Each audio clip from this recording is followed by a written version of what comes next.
Hello everyone, welcome back to our new blog. সবাই কেমন আছো? আই হোপ সবাই ভালো আছো। অনেক দিন ধরে ভিডিওটা করা হচ্ছে না, মানে কিছু ছিলই না যে করব। আর এখন তো বহুত স্পেশাল, আমাদের ঘরে গণপতি বসেছে, কিন্তু এত বিজি আমরা, 3 দিন হয়ে গেছে এখনও কিচ্ছু মানে ভিডিও উঠানো হয়নি। তো আজকে ফাইনালি আমাদের ঘরে ভজন হবে, আরতি হবে। তো ভাবলাম আজকে স্টার্ট করি, জানি না এর এন্ডিং কখন করব কি না করব। স্টার্ট তো করি, স্টার্ট করলে এন্ডিং হবে। এই যে আমার চিকির শাড়ি খুলে পড়ছে মামা, এই যে চিকি, এই যে চিকির মামা, এই যে দাদা, আমরা সবাই রেডি হয়ে গেছি। অল ওভার সব কিছু রেডি। মানে এখন ভজনওয়ালারা আসবে, ভজন করবে, ভজনের ভিডিওটা উঠাবো, তোমাদের সবার সাথে শেয়ার করবো। তো দেখো গাইস, আমাদের ঘরের গণপতি কত সুন্দর না?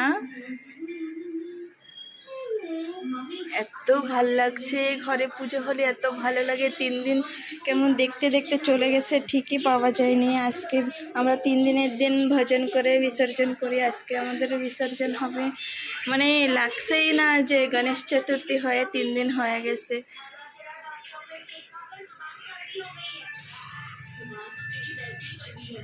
আর এই যে আমাদের ঠাকুর ঘর তো অনেকবার দেখিয়েছি, এখন আমাদের গণপতি বাপ্পা দেখো।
সো দেখো গাইস, নেক্সট মর্নিং হয়ে গেছে, আমাদের গণপতি বিসর্জন হয়ে গেছে।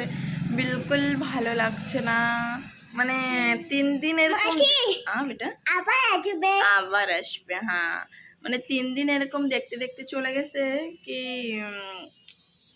এখনই ঠাকুর ঘরে যাচ্ছি তো এত মানে, এই কি করছো, মনে লাগবে। সবাই যে বসে আছি এখনে, কি সকালে উঠে তো ঠাকুর ঘরে গেছি, এত খালি খালি লাগছিল, এত খালি খালি লাগছিল কি। 3 দিন এত সুন্দর ভরা ভরা ছিল, ভরা ভরা ছিল। যাই হোক, আসছে গেছে, আবার সামনের বছর আবার আসবে। অনেক ভাল লাগে পুজো টুজো হলেই।